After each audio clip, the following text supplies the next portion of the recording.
Like minds must gravitate. Huh. Okay, so we're going to leave this space here open, but you guys are all around.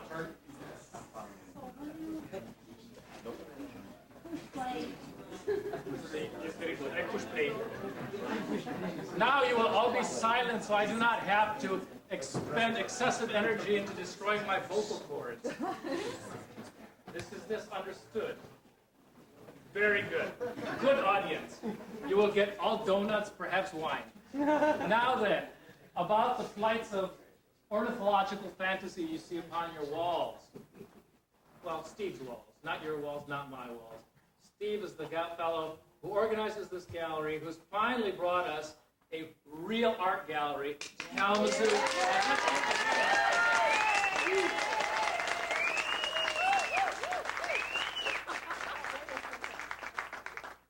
Now, the next plug that is really important is an art gallery exists by virtue not only of people coming and drinking wine and telling them that it's a nice place to come to, but of actually supporting it.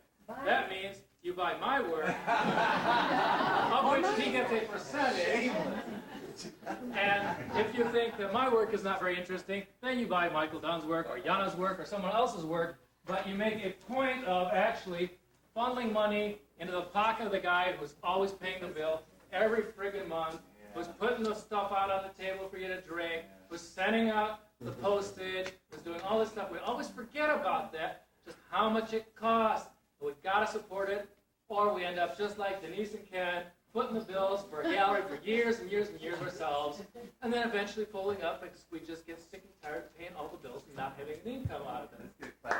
So, it's an experience that goes over and over and over, and we can do something about it, every single one of us.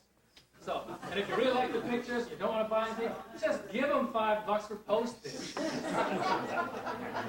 So, now then, about the stuff that's here, I thought it was worthwhile to just mention that, you're all used to seeing dead fish and stuff like that, or cycles of death and transfiguration from me. Yes. Here's a bunch of pictures of little birdies that don't mean anything in a way.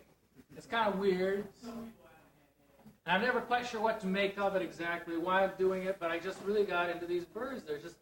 It's such a thing that every one of us artists, I think, faces the difficulty that you want to make the gigantic, all-encompassing statement about everything, and then after a while you just get sick and tired of the affectation of it. And instead you just want to make a nice picture of something. And there they are. They don't mean anything. They're little birdies that I've always just loved. But I will not tolerate that. Because they do mean something, and they mean something in the same way that a prayer does. You can't put a finger on it. You don't know what it exactly means, and yet you know it's significant that you do it. And it's beautiful. Well, I hope so. That guy right there. There will be no inane giggling. This is a serious performance of art. Now you will respectfully maintain silence. That's good.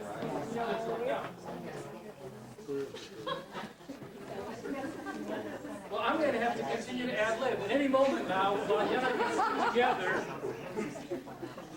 for her performance, I will slowly slide into my East Indian accent and entertain you. This will be a very progressive sort of an intellectual exercise, which I am concerned may fall apart. But the falling apart is of no consequence, you understand? Of course.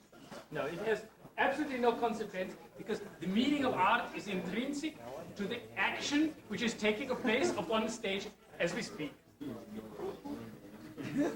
I am confused. I am sorry. I am confused. I will have to disregard the fun that you are making of me, the camera in my face, Getting inspired. the fellow sticking his tongue out at me, and the incompetent boors that Jana has asked to maintain. Yes, this is the bird. I take it back. They are not incompetent boors. And we can bring the birds out. Oh, they were there all the time, of course.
My black feathers reflect white in blue.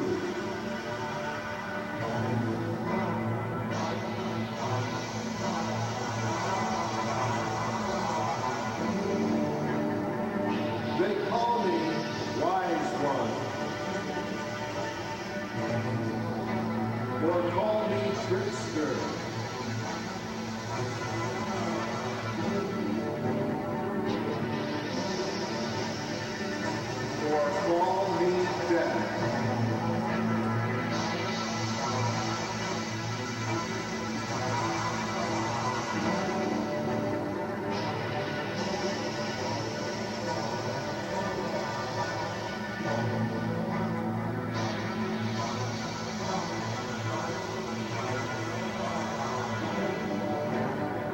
just observe from the treetops.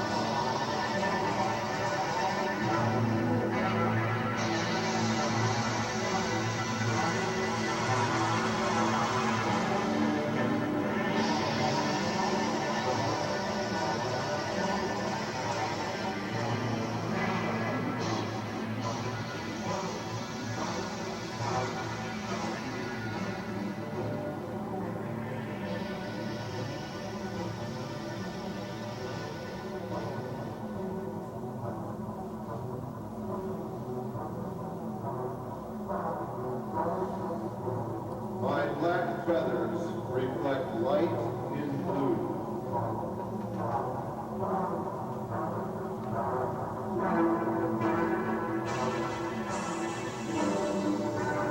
They call me wise one.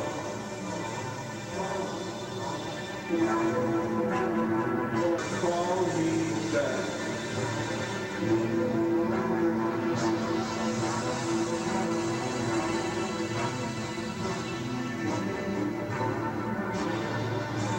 Now just observe from the treetops.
I dive down.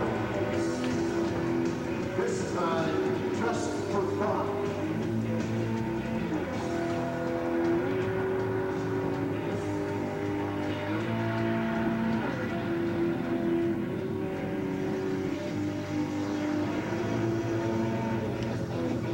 I touch tops of blossom. Chase my shadow on the sands of region.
open.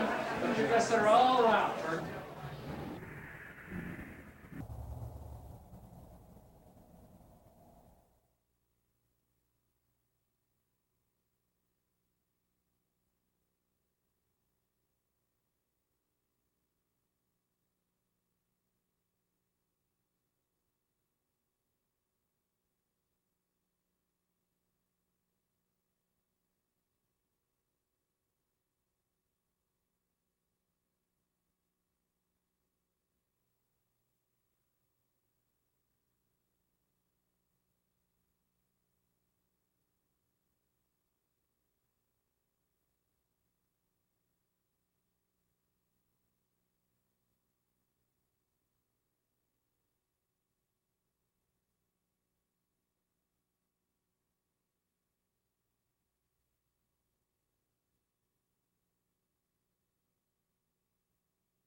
You feel like your art in some way is helping to preserve Yes. and how? Well, I think it is, but in a very different sense. The same sense that the ghost dance of the Plains Indians preserves the bison. It's putting a great deal of one's personal energy, psychic, spiritual energy into something, some obscure little creature, a snail dart or a Wilson's warbler or something, and or even an extinct creature. I've drawn a lot of grayling. Grayling are an exterminated fish species that was killed by market hunters and loggers in this state. And after a long time of putting energy into these things, I think that maybe if we at some point are worthy of it, they may come back. I don't know.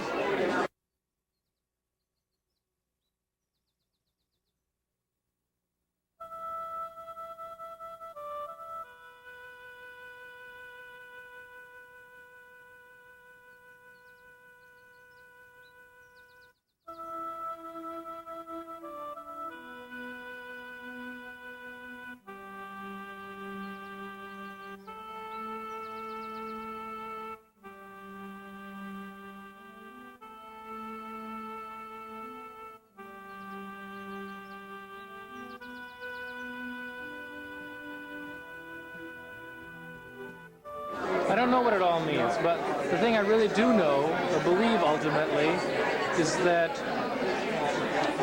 I believe in things like the conservation of matter and energy, basic laws of physics. Anything that exists at some point continues to exist. It has some ongoing existence.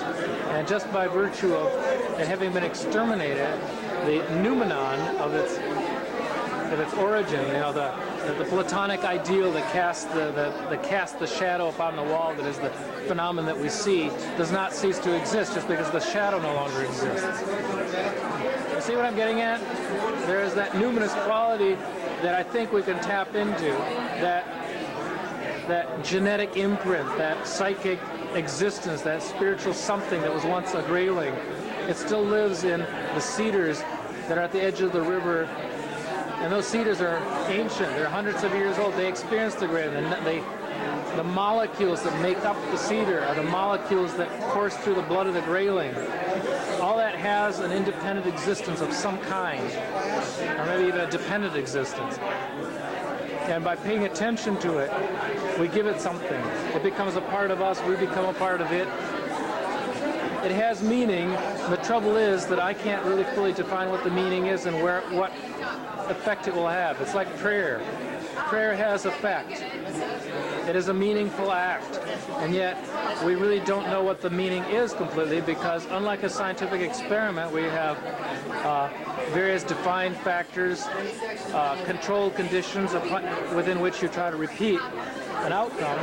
A really significant event in history and in human existence is not repeatable. It's unique. It just happens once. And if it's important enough, the laws of physics are even suspended.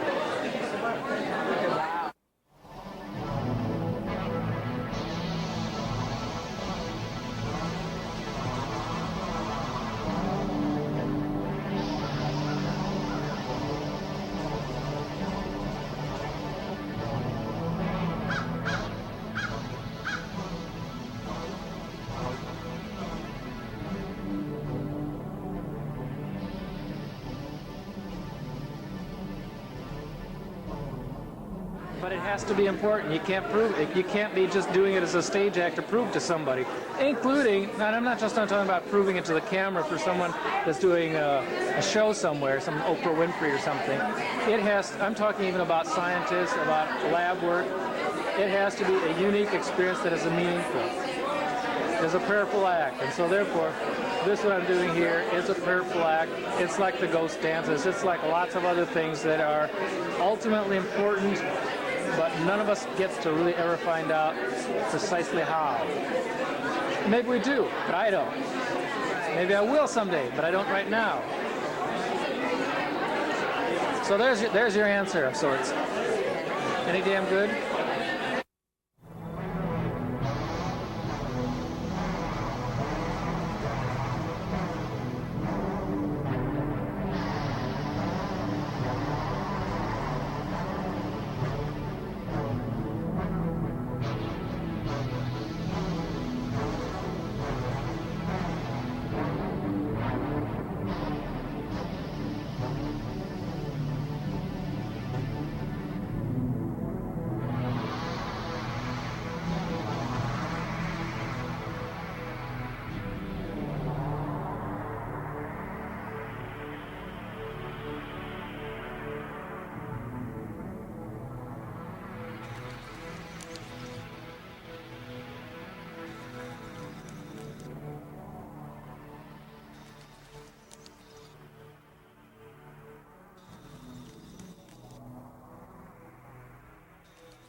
I fly in a circle of wind. I touch tops of blossom and sing in ecstasy.